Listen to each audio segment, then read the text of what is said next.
Shalom saudara-saudara seiman yang dikasihi Tuhan Yesus.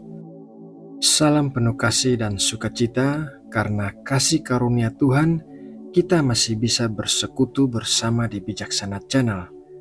Kami berdoa bagi setiap saudara yang mendengarkan renungan channel ini dan setiap saudara yang memberikan komentar agar kiranya Allah Bapa senantiasa menyertai dan memelihara kehidupan saudara semua. Tetaplah semangat mengikuti Tuhan Yesus dan jangan pernah menukar iman kita dengan apapun. Mari kita mulai renungan ini dengan berdoa dan mengucap syukur kepada Allah Bapa. Ya Bapa, kami bersyukur atas penyertaan dan perlindungan-Mu di sepanjang malam ketika kami tertidur, dan pagi ini kami bangun dengan tubuh yang sehat dan kekuatan yang diperbaharui. Setiap pagi kami mau datang kepadamu dengan segala kerendahan hati sebagai seorang hamba. Kami mau belajar dari firman-Mu sehingga hidup kami diubahkan olehnya semakin hari semakin menyerupai Kristus. Inilah kerinduan hati kami. Di dalam nama Tuhan Yesus kami berdoa dan mengucap syukur. Amin. Saudara terkasih, ada sebuah kisah nyata yang terjadi di Amerika pada tahun 1989. Seseorang membeli sebuah bingkai foto tua yang aneh di pasar loak seharga $4. Ia tidak tertarik pada lukisannya, yaitu sebuah lukisan pemandangan desa kecil yang suram karena lukisan itu sudah robek dan kotor. Ia membeli lukisan itu karena tertarik pada bingkai foto yang disepuh dan dihias. Tetapi sesampainya di rumahnya, bingkai foto itu hancur dengan menyedihkan di tangannya dan tidak bisa diselamatkan lagi. Saat bingkai foto itu hancur, sehelai kertas lipat jatuh dari bagian belakang kanvas lukisan. Pada kertas itu terdapat tulisan kaligrafi yang bertanggal 4 Juli 1776. Ternyata kertas itu adalah salah satu dari 500 kopi cetakan pertama Deklarasi Kemerdekaan Amerika. Dari 500 kopi cetakan itu, hanya 23 kopi yang diketahui masih ada. Kertas itu dilelang pada tanggal 4 Juni 1991 dan terjual dengan harga $2,4 juta. Saudara yang terkasih, cerita ini mengingatkan kita bahwa kadangkala kita tidak tahu harga suatu barang yang sebenarnya sehingga kita tidak memperlakukan barang itu dengan baik. Terlebih lagi apabila barang itu merupakan pemberian orang kepada kita. Itulah yang dilakukan oleh pemilik lukisan yang menjual lukisan itu di pasar loak hanya senilai $4 dan ternyata ada harta karun di dalamnya senilai $2,4 juta. Nah saudaraku, mari kita membaca sebuah perumpamaan dalam Matius 13 ayat 44-46. Hal kerajaan sorga itu seumpama harta yang terpendam di ladang yang ditemukan orang lalu dipendamkannya lagi.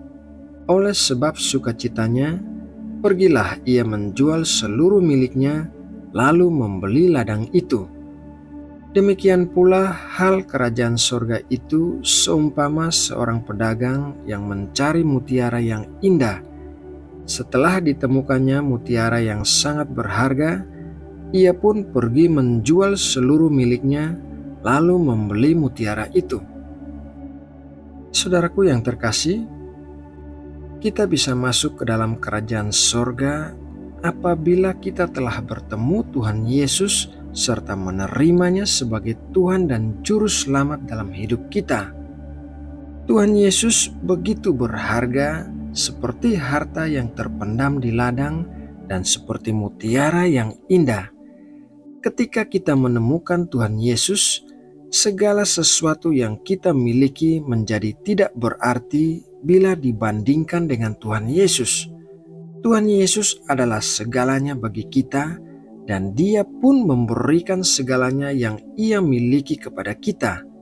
Dia tidak hanya menawarkan kita keselamatan, tetapi juga hidup yang berkelimpahan bersama Dia.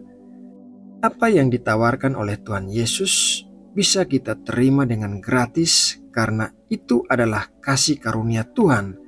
Tetapi kita tidak boleh memperlakukan Tuhan Yesus seperti lukisan tua seharga $4 ataupun menjualnya seharga itu. Tuhan Yesus adalah harta yang tidak ternilai dan tidak ada angka berapapun yang bisa mengukur nilai Tuhan Yesus.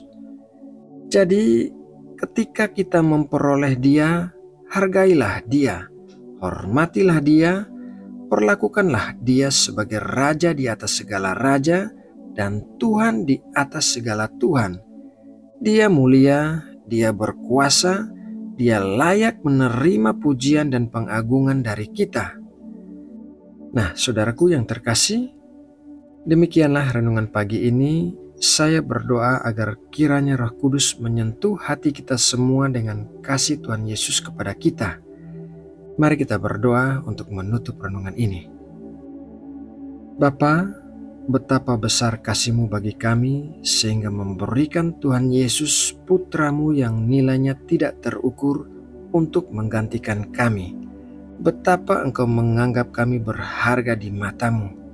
Terima kasih ya Bapa. Firman-Mu pagi ini akan selalu kami ingat agar kami selalu menghargai dan menghormati Tuhan Yesus di dalam hidup kami dan melalui hidup kami. Selesai saat teduh ini, kami akan beraktivitas kembali. Kami serahkan segala rencana aktivitas kami ke dalam tangan-Mu. Biarlah Engkau turut bekerja dalam segala sesuatunya dan mendatangkan kebaikan bagi kami. Berkatilah kami dengan kepekaan akan suara Roh Kudus di dalam kami, agar kami senantiasa mendapatkan petunjuk dan pengarahan untuk hidup kami. Terima kasih ya Bapa. Pagi ini kami juga mau berdoa bagi bangsa kami Indonesia. Di saat harga dolar semakin naik dan kebutuhan pokok juga naik, kami percaya tangan-Mu selalu menopang dan memelihara hidup anak-anak-Mu yang percaya kepadamu. Ya Bapa, kami berdoa memohon perlindungan-Mu bagi Indonesia. Lindungilah kami dari bencana-bencana alam dan berikanlah kesadaran dalam hati nurani masyarakat Indonesia untuk memperlakukan alam dengan bijaksana. Terima kasih ya Bapa.